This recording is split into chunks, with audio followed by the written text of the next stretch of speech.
Hello friends, આજે આપણે થિયરીમાંથી થોડા દાખલા તરફ જઈ રહ્યા છીએ, કારણ કે ઘણા બધા દાખલા છે જે કેલ્ક્યુલેટ થઈ શકે છે. મિત્રો, લાસ્ટ ક્લાસમાં આપણે સંપાતપણાના સિદ્ધાંત સુધીના પોઈન્ટ જોઈ લીધા છે. તો ઉદાહરણના દાખલા હું સંપાતપણાનો સિદ્ધાંત લાગુ પડે ત્યાં સુધીના ઉદાહરણના દાખલા લઈ લઈશ. બરાબર મિત્રો? હવે તમને થશે કે ઉદાહરણ 1.2 શા માટે? તો ઉદાહરણ 1.1 આપણું જે છે ને એ ઉદાહરણ 1.1 કોઈ બી ગોળાને સ્પર્શ કર્યા વગર કંઈના વિસ્ભારિત કરી શકાય, તો એ માટે મેં તમને પ્રેરણની રીત સમજાવી. તો એ પ્રેરણની રીત જે છે મેં તમને સમજાવી છે, બસ એ જ મેથડથી ગોળાને ઋણ વિસ્ભારિત પણ કરી શકાય અને ધન વિસ્ભારિત પણ કરી શકાય. તો એ તમને આવડી જશે, એ તમે જોઈ લેજો. બરાબર મિત્રો? હા, હવે આપણે આ ઉદાહરણ પર જઈએ, એટલે કે ઉદાહરણ 1.2 પર. ઉદાહરણ આપણને શું કહે છે કે એક પદાર્થમાંથી બીજા પદાર્થમાં દર સેકન્ડે 10⁹ ઇલેક્ટ્રોન જતા હોય તો બીજા પદાર્થ પર 1 કુલમ વિદ્યુતભાર થવા માટે કેટલો સમય લાગશે? બરાબર? જો મિત્રો, હું તો એવું માનું છું કે જ્યારે બી આપણી જોડે કોઈ દાખલો આવે ને, એટલે આપણી નજર સીધી પહેલાં છે ને આંકડાકીય માહિતી પર જવી જોઈએ. બરાબર છે? તો જો અહીંયા આંકડાકીય માહિતી કઈ છે? તો આંકડાકીય માહિતી જ આપણી પાસે આ જે તમે જોઈ શકો છો, 10⁹ ઇલેક્ટ્રોન. બીજી આપણી પાસે માહિતી શું છે? 1 કુલમ, એટલે કુલ 1 કુલમ વિદ્યુતભાર. બરાબર? તો હંમેશા જો તમે આ ધ્યાન રાખો કે જો તમે આંકડો પકડશો ને તો 50% રકમ તો એમને સમજાઈ શકે. બરાબર? હવે તમારે અહીંયા શોધવાનો શું છે એ તમે જોઈ લો. તો તમારો શોધવાનો છે સમય. બરાબર? પણ સમય કયો? તો ટોટલ 1 કુલમ વીજભાર માટેનો. હવે આ તમને વીજભારની આ સંખ્યા આપી છે જોવા, અને 10⁹ ઇલેક્ટ્રોન. બરાબર? તો તમને n આપવામાં આવ્યો છે અને એના માટે તમને સમય આપી દીધો છે. તો સૌથી પહેલાં આપણે શું કરશું? 10⁹ ઇલેક્ટ્રોન જમા થવા માટેનો સમય, 10⁹ ઇલેક્ટ્રોન છે, તો એ માટે તો તમને સમય આપેલો જ છે 1 સેકન્ડ. તો એનો પહેલાં આપણે વીજભાર શોધી કાઢીએ. બરાબર છે? તો 1 સેકન્ડમાં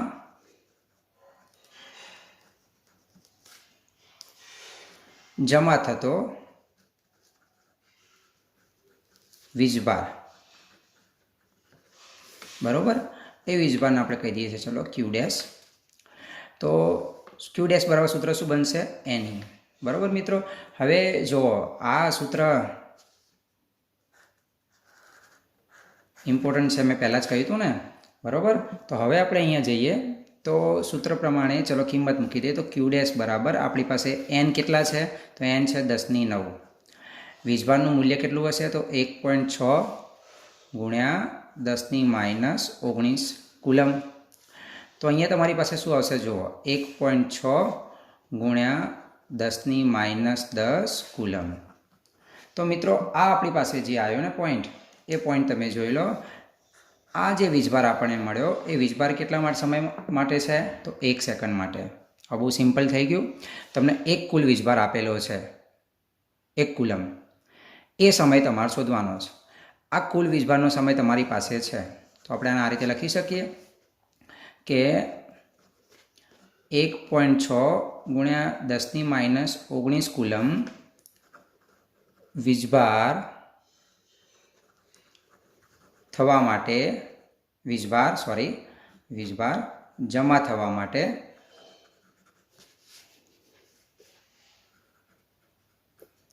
લાગતો સમય આપણી પાસે કેટલો છે? 1 સેકન્ડ. આપણે કેટલા શોધવાના છે? તો ધેરફોર 1 કુલમ વીજભાર જમા થવા માટે કેટલો સમય લાગે? એ સમયને આપણે ટી કહી દઈએ. તો એ સમય ટી બરાબર 1 કુલમ સાથે 1 સેકન્ડ ગુણી જશે. ભાગાકારમાં શું હશે? 1.6, અહીંયા શું આવશે? 10⁻10. બરાબર? તો આ 1.6 ગુણ્યા 10⁻10 કુલમ વીજભાર જમા થવા માટે લાગતો સમય 1 સેકન્ડ થાય. તો 1 કુલમ વીજભાર જમા થવા માટે કેટલો સમય લાગે? તો એ સમય આપણી પાસે 1.6 ગુણ્યા 10 રહેશે. તમે 1ને 1.6 વડે ભાગશો એટલે તમને મળશે 0.625 ગુણ્યા 10⁻10 સેકન્ડ. બરોબર. તો આ આપણો જવાબ થઈ ગયો 0.625 ગુણ્યા 10⁻10 સેકન્ડ. પરંતુ મિત્રો જો તમને આ છે ને વર્ષમાં પૂછે સમય, તો વર્ષમાં તમે કઈ રીતે ક્લિયર કરશો? તો વર્ષનું આપણે બધાને આવડવું જોઈએ. બરાબર છે કે એક વર્ષમાં કેટલી સેકન્ડ હોય? તો એક વર્ષમાં દિવસ કેટલા હોય? 365 દિવસ હોય. દિવસને કલાકમાં કરો તો કેટલા કલાક હોય દિવસમાં? 24 કલાક. કલાકને સેકન્ડમાં કન્વર્ટ કરો એટલે કેટલા હોય? 3600 સેકન્ડ. બરાબર. તો આપણે લોકો બસ હવે આ જે સેકન્ડ છે એને આટલા વડે આપણે ભાગી દઈશું. તો આપણે વર્ષમાં લઈએ તો વર્ષમાં શું થશે? તો t ઇઝ ઇક્વલ ટુ 0.625 ગુણ્યા 10⁻10 ભાગ્યા 365 ગુણ્યા 24 ગુણ્યા 3600. અને તમે જ્યારે આ 0.625 ભાગ્યા 365 24 3600 વડે તમે એમને ભાગશો, બરાબર છે, ત્યારે તમને જવાબ મળશે 198.2 વર્ષ. બરાબર છે. તો આટલા યર છે એ આપણો જવાબ થશે. તો બીજો જવાબ જે આપણી પાસે આવ્યો એ જવાબ આપણી પાસે શેમાં આવ્યો? તો એ જવાબ આપણી પાસે આવ્યો વર્ષમાં. બરાબર મિત્રો. તો સિમ્પલ છે. સૌથી પહેલાં આપણે શું કરવાનું છે? તો આપણે સૌથી પહેલાં 1 સેકન્ડમાં જમા થતો વીજભાર શોધી કાઢવાનો છે. તો Q બરાબર એની સૂત્ર પરથી આપણને 1 સેકન્ડમાં જમા થતો વીજભાર આવી ગયો 1.6 ગુણ્યા 10⁻10 કુલમ. બરાબર છે. તો 1.6 ગુણ્યા 10⁻10 કુલમ વીજભાર જમા થવા માટે લાગતો સમય જો 1 સેકન્ડ હોય તો 1 કુલમ વીજભાર માટે જે આપણને પૂછ્યું છે કેટલો સમય લાગશે, તો એને આપણે શોધી કાઢ્યો તો એ આપણને સેકન્ડમાં 0.625 ગુણ્યા 10⁻10 સેકન્ડ મળી ગયો. અને એને જો વર્ષમાં કન્વર્ટ કરવું હોય તો આપણે એને આ રીતે કન્વર્ટ કરીને વર્ષમાં જવાબ શોધી શકીએ છીએ. બરાબર. મિત્રો જુઓ, 1 કુલમ વીજભાર જમા થવા માટે કેટલો સમય લાગી રહ્યો છે? લગભગ 200 વર્ષ. તેનો મતલબ શું થઈ રહ્યો છે? કુલમ છે ને એ નાનો એકમ નથી, કુલમ છે એ ખૂબ મોટો એકમ છે. ચલો મિત્રો આગળનો દાખલો જોઈએ. આગળનું ઉદાહરણ. એમાં આપણને કહ્યું છે કે એક પ્યાલા પાણીમાં કેટલા ધન અને ઋણ વિદ્યુત ભારો હશે? તમારે અહીંયા વિદ્યુત ભાર શોધવાનો છે. બરાબર. ધન અને ઋણ. હા, રકમ ઘણી નાની છે પણ મહેનત કરાવી દે આવો એક દાખલો છે. બરાબર. આ રકમમાં મિત્રો થોડી સામાન્ય એરર છે. કહેવાનો મતલબ એ છે કે તમને અહીંયા પ્યાલો કેવો છે નથી કીધું. ફોર એક્ઝામ્પલ તમે અહીંયા જુઓ કે તમને પ્યાલો, કોઈ સ્ટુડન્ટ છે આટલો લેશે, કોઈ સ્ટુડન્ટ છે પ્યાલો આવો વિચારશે, કોઈ સ્ટુડન્ટ છે પ્યાલો આવો વિચારશે. બરાબર. તો એ વિચારશે એટલે જો આ ઘણો બધો ફરક પડી જાય. પાણીના દળનો ફરક પડી જાય, એમાં રહેલા અણુઓની સંખ્યાનો ફરક પડી જાય. બરાબર. તો જો પરીક્ષામાં દાખલો પૂછાશે ને તો તમને પાણીનું દળ આપી દેવામાં આવશે. બરાબર છે. એ ચિંતા ના કરો. તો આપણે છે ને અહીંયા ધારી લઈએ છીએ કે આપણી પાસે જે પ્યાલો છે એ કંઈક આવો છે.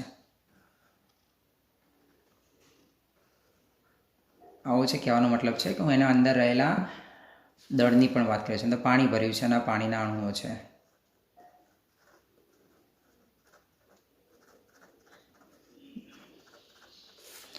બરાબર. તો આપણી પાસે આ પ્રકારની પરિસ્થિતિ છે. તો આપણે આ દાખલો છે ને બાળકો 3 સ્ટેજમાં જવાનો. એ 3 સ્ટેજ કયા? બરાબર.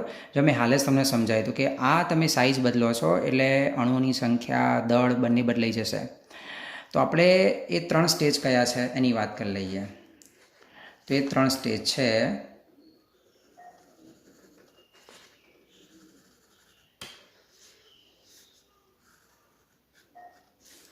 સ્ટેજ નંબર 1 કે પાણીનું દળ, બરાબર. સ્ટેજ નંબર 2 જો દળ હશે તો અણુઓની સંખ્યા,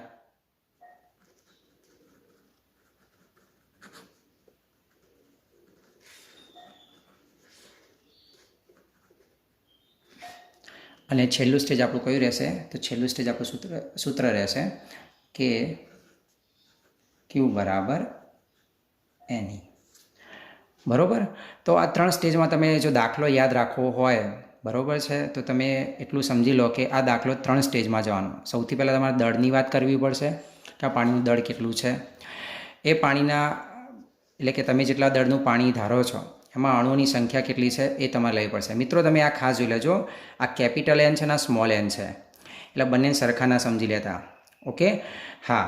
હવે આપણે દાખલો ચલો આગળ લઈ જઈએ, બરાબર છે. તો સૌથી પહેલાં આપણે ધારી લઈએ છીએ પહેલો સ્ટેજ કે ધારો કે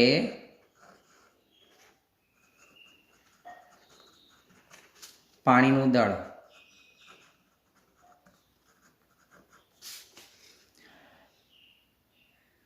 250 ગ્રામ છે. હવે તમને તો સાહેબ ક્યાંથી લાયા? તો મેં કહ્યું ને આપણે એક ધારણા લીધી છે અને પરીક્ષાની અંદર છે ને તમને આપી દેવામાં આવશે, બરાબર છે. એટલે ચિંતા નહીં કરો. તો આપણી પાસે એમ આવી ગયા, ચલો 250 ગ્રામ, બરાબર. બીજું સ્ટેપ એટલે કે તમારે અણુઓની સંખ્યા શોધવી છે. તો એ તમને યાદ રાખવા માટે એક ટ્રીક આપું છું, જે વારે ઘડીએ તમે ઉપયોગ તો કરો જ છો, બરાબર. અને એને હું આ રીતે યાદ રખાવું છું કે આ સૂત્ર યાદ તમે આ રીતે રાખી દો. નરસિંહ મહેતા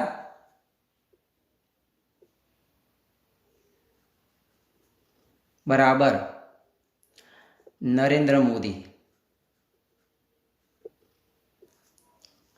નમ બરાબર નમો, બરાબર છે. એટલે જુઓ આપણી પાસે સૂત્ર કયું છે? તો એ સૂત્ર આપણી પાસે અહીંયા, બરાબર છે. અને અહીંયા નમો. જે આપણે મોલ સંખ્યાનું યાદ રાખો, મ્યુ બરાબર m/m0 is equal to n/na. એને તમે ભૂલી જાઓ તો આ રીતે યાદ રાખી શકો, નરસિંહ મહેતા બરાબર નરેન્દ્ર મોદી. તો આપણા સૂત્રના ઉપયોગ પરથી આપણને n મળી જશે, બરાબર છે. na શું છે અને mo શું છે એ હું તમને અહીંયા સમજાવી દઉં છું, બરાબર. તો આપણી પાસે આ સૂત્ર છે, તો na m is equal to n m0. આપણે શોધવાનું શું છે? n, બરાબર. તો n ઇઝ ઇક્વલ ટુ આપણી પાસે na m અપોન m0 થઈ જશે, જ્યાં na બરાબર શું? તો na બરાબર એવોગેડ્રો અંક, જેનું મૂલ્ય કેટલું છે? તો 6.02 ગુણ્યા 1023 મોલ ઇન્વર્સ. અને એમઓ શું છે? તો એમઓ છે અણુભાર, પાણીનો અણુભાર. મિત્રો અહીંયા તો તમે તો ફસાઈ જવાના જો તમારી પાસે કેમિસ્ટ્રી નોલેજ ના હોય તો આ જ બહુ મહત્ત્વનું છે. તો આપણે સૌથી પહેલાં એ ચર્ચા કરી લઈએ, બરાબર છે, કે પાણીનો અણુભાર કેટલો હોય. બધાને પાણીનું આપણી પાસે અણુસૂત્ર છે, બરાબર. અણુસૂત્ર શું છે? H2O. આપણી પાસે 2 હાઇડ્રોજન ને 1 ઓક્સિજન છે. હવે બરાબર છે, હાઇડ્રોજનના દર્શાવવા આપણે શું લઈએ છીએ? 1H1 અને ઓક્સિજનના દર્શાવવા માટે શું લઈએ છીએ? 8O16. આમાં દળ કોણ બતાવે? તો આપણી પાસે દળ ઉપરના જે ભાગ છે, બરાબર છે, એનો દળાંક બતાવે છે. તો આપણી પાસે 2 હાઇડ્રોજન છે, તો અહીંયા આપણે આ રીતે લખી શકીએ ને કે 2 ક્યાંથી આવ્યા? અહીંયા, બરાબર છે. પ્લસ અહીંયા શું આવશે? હાઇડ્રોજનનું પરમાણુ દળ,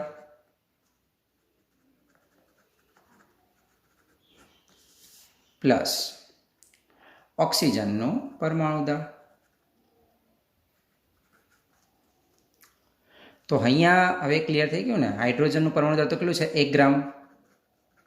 અને ઓક્સિજનનું પરમાણુ દળ કેટલું છે? તો ઓક્સિજનનું પરમાણુ દળ છે 16 ગ્રામ. તો કેટલા થશે? 2 + 16 એટલે કેટલા આવશે? 18 ગ્રામ. તો પાણીનો અણુભાર છે ને એ આપણને કેટલો મળશે? તો પાણીનો અણુભાર છે આપણને મળશે 18 ગ્રામ. બરાબર મિત્રો? તો જો આ કહું છું ને દાખલામાં તમે આ બધું સમજવાનું છે. તો હવે તો તમને આ બે કિંમતો મળી ગઈ છે.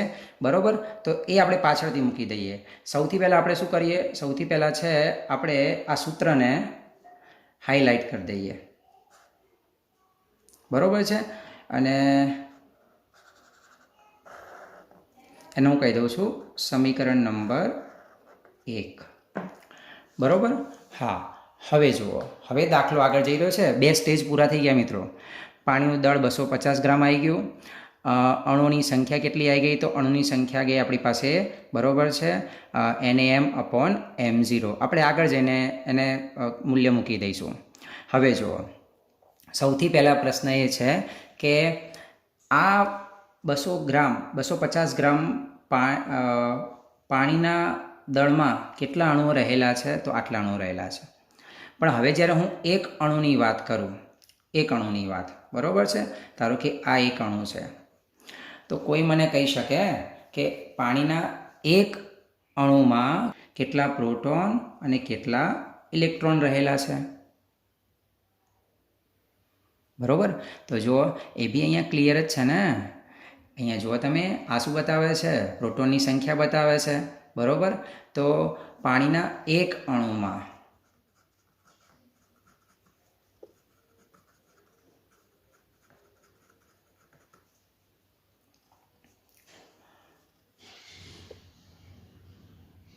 પ્રોટોનની સંખ્યા,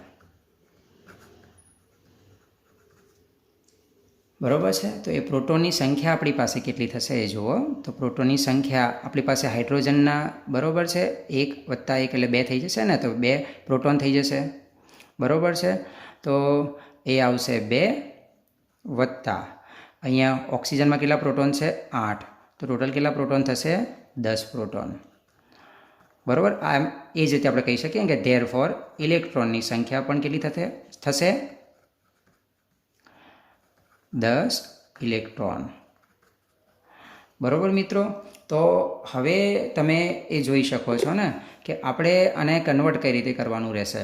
તો આપણી પાસે આ 10, હવે જઈ રહ્યા છીએ આપણે છેલ્લા સૂત્ર પર. બરાબર? તો છેલ્લા સૂત્ર પર જઈએ તો ટોટલ આપણી પાસે એક કહી શકીએ ને કે એક અણુમાં કેટલા પ્રોટોન છે? 10. તો એવા જ આપણી પાસે કેટલા અણુ છે? N. બરાબર? તો આપણે હવે આગળ જઈએ એને. તો એક અણુમાં પ્રોટોનની સંખ્યા, તો પ્રોટોનની સંખ્યા આપણી પાસે કેટલી રહેશે? તો પ્રોટોનની સંખ્યા આપણી પાસે રહેશે 10. તો એવા આપણી પાસે N અણુમાં પ્રોટોનની સંખ્યા કેટલી રહેશે? તો એ આપણી પાસે રહેશે N = 10N. બરાબર છે? તો આ એક બીજી માહિતી તમારી પાસે આવી છે જે તમારે ધ્યાન રાખવાની છે. હવે આપણી સ્મોલ n મળી ગયો અને આપણે જઈએ હવે કુલ વીજભાર. બરાબર? તો કુલ વીજભાર Q = N પરથી. તો હવે આપણે કિંમત મૂકી દઈએ. તો ધેરફોર Q = Nની જગ્યાએ આપણી પાસે શું આવશે? 10N × E. હવે આપણે ક્યાં જઈશું? તો આપણે જઈશું હવે સમીકરણ 1 પરથી. એટલે કે સમીકરણ 1 પરથી આપણે આ Nની કિંમત મૂકી દઈએ. તો Nની કિંમત આપણે મૂકશું એટલે ધેરફોર આપણને Q = 10. N બરાબર આપણી પાસે શું છે? તો NaM/M0. હવે હું કિંમત મૂકી દઈશ. Nની જગ્યાએ આવશે 6.02 × 1023. Mની જગ્યાએ આપણે કેટલા લીધા છે? 250. બરાબર? ભાગ્યા એમો આપણી પાસે કેટલા આવ્યા? તો એમો આપણી પાસે આવ્યા 18 ગ્રામ. બરાબર? તો આ તો Nની જગ્યાએ આવી ગયું, 10 આવી ગયા. હજી શું બાકી રહ્યું? E. તો એ આપણી પાસે કેટલો આવશે? 1.6 × 10 - 19. બરાબર? હવે મિત્રો તમે આ બધી ગણતરી કરી દેશો એટલે તમને છેલ્લે જવાબ મળશે ક્યુ ઇઝ ઇક્વલ ટુ 1.338 ગુણ્યા 10⁷ કુલમ. તો આ આપણો છે ને એ ફાઇનલ આન્સર થશે. કહ્યું ને દાખલો થોડો અઘરો છે, પણ મેં કહ્યું એમ ટ્રીક વાપરવી પડશે દરેક દાખલામાં. અને ટ્રીક શું છે અહીંયા? સૌથી પહેલાં મેં કહ્યું એમ આ દાખલો તૈયાર કરવા બેસો ને એટલે તમે એને આ રીતે 3 સ્ટેજમાં તૈયાર કરો. એ 3 સ્ટેજ એટલે કયા? એક, પાણીનું દળ m, અણુઓની સંખ્યા n અને સ્મોલ n. સ્મોલ n મળી જાય પછી q બરાબર એની સૂત્રનો ઉપયોગ થાય. તો પહેલી આપણે ધારણા લઈ લીધી જે તમને આપી જ દેશે રકમમાં, કે ધારો કે પાણીનું દળ આપણે 250 ગ્રામ લઈએ છીએ. ઓકે, હવે તમારે n શોધવા માટે શું યાદ રાખવાના છે? નરસિંહ મહેતા, નરેન્દ્ર મોદીને. તો નરસિંહ મહેતા બરાબર નરેન્દ્ર મોદી, એનો આપણે ઉપયોગ કરીને બરાબર છે NAM is equal to NM0 સૂત્ર પરથી આપણને બરાબર છે n મળી જશે. તો એ એનમાં આપણને એવોગેડ્રો નંબર મળી ગયો. એવોગેડ્રો નંબર નક્કી કર્યા પછી અણુભાર કેટલો હોય પાણીનો? તો પાણીનો અણુભાર માટે આપણે સૌથી પહેલાં એનું અણુસૂત્ર શું છે? H2O. તો હાઇડ્રોજન અને ઓક્સિજનનું દળ કેટલું હોય? તો ઓક્સિજનનું 16 અને હાઇડ્રોજનનું કેટલું રહેશે? 1 ગ્રામ. એવા આપણી પાસે 2 હાઇડ્રોજન છે તો એનું આપણી પાસે ટોટલ દળ મળશે 2 ગ્રામ અને ઓક્સિજનનું આપણને કેટલું મળશે? 16 ગ્રામ. એટલે ટોટલ આપણને મળશે 18 ગ્રામ. બરાબર છે. તો આપણને ચલો એ બી આપણે જરૂરી તો પડશે જ, એટલે ચલો એની બી આપણે બંને વેલ્યુ આવી ગઈ છે. બરાબર. હવે આપણે n શોધવા પર ગયા. હવે n શોધવા માટે આપણે સૌથી પહેલાં એક અણુની વાત કરી કે એક અણુમાં કેટલા પ્રોટોન હોય. તો એક અણુમાં 10 પ્રોટોન હોય. એ કઈ રીતે ખબર પડશે? તો મેં ફરીથી સમજાવ્યું કે નીચે શું છે? પ્રોટોનની સંખ્યા. ઓક્સિજનની 8, ઓક્સિજનમાં 8 પ્રોટોન, હાઇડ્રોજનમાં 1. એવા 2 હાઇડ્રોજન માટે બરાબર છે આપણી પાસે કેટલા થશે? તો 8 + 2 10 પ્રોટોન. અણુ તટસ્થ હોવાથી 10 પ્રોટોન હોય તો 10 ઇલેક્ટ્રોન થાય. બરાબર છે. એટલે કહેવાનો મતલબ છે કે તમે અહીંયા પ્રોટોન કેટલા પ્રોટોન કે કેટલા ઇલેક્ટ્રોન શોધી રહ્યા છો એવા ક્વેશ્ચન માટે તમે બંનેનો જવાબ શું થશે? આ પ્રકારનો થશે. બરાબર છે. તો આપણને મળી ગયું. તો એક અણુમાં પ્રોટોનની સંખ્યા 10 હોય તો આપણે જે n શોધ્યો છે n અણુમાં કેટલી હોય? બરાબર. તો આપણી પાસે એ n મળી ગયો અને ફાઇનલી આપણે q બરાબર એની સૂત્ર પર ગયા અને ત્યાં આપણે nને રિપ્લેસ કર્યો. સમીકરણ 1ની મદદ લીધી, કિંમત મૂકી અને આપણને 1.338 ગુણ્યા 10⁷ કુલમ જવાબ મળી ગયો. બરાબર છે. તો દાખલા અમુક છે ને મિત્રો આ રીતે તમારે તૈયાર કરવાના રહેશે. હા, હવે ઘણા સ્ટુડન્ટને ડાઉટ હોય છે. બરાબર. તો તમે મારા ક્લાસ, મારા વિડીયોમાં જોતા હશો કે નીચે આ એક નંબર છે. તો તમે આ નંબર ઉપર તમારી ક્વેરી મૂકી શકો છો જેથી હું તમને સોલ્યુશન આપી શકું. અથવા તો તમે ફોન કરશો તો પણ હું તમને આના ઉપર તમને જે તે મુદ્દાની સમજાવટ આપી શકીશ. બરાબર છે. આપણે પછી આગળનું ઉદાહરણ પણ જોઈએ છીએ. ચલો 1 મિનિટ, તમે આનો સ્ક્રીનશોટ રહી ગયો છે, આનો સ્ક્રીનશોટ નીકાળી લેજો. હું મિત્રો PDF ફાઇલ તો મૂકવાનો જ છું.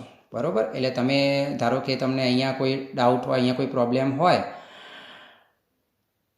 સ્ક્રીનશોટમાં, તો PDF ફાઇલમાંથી તમે ડાઉનલોડ કરી દેજો એટલે કોઈ વાંધો આવશે નહીં.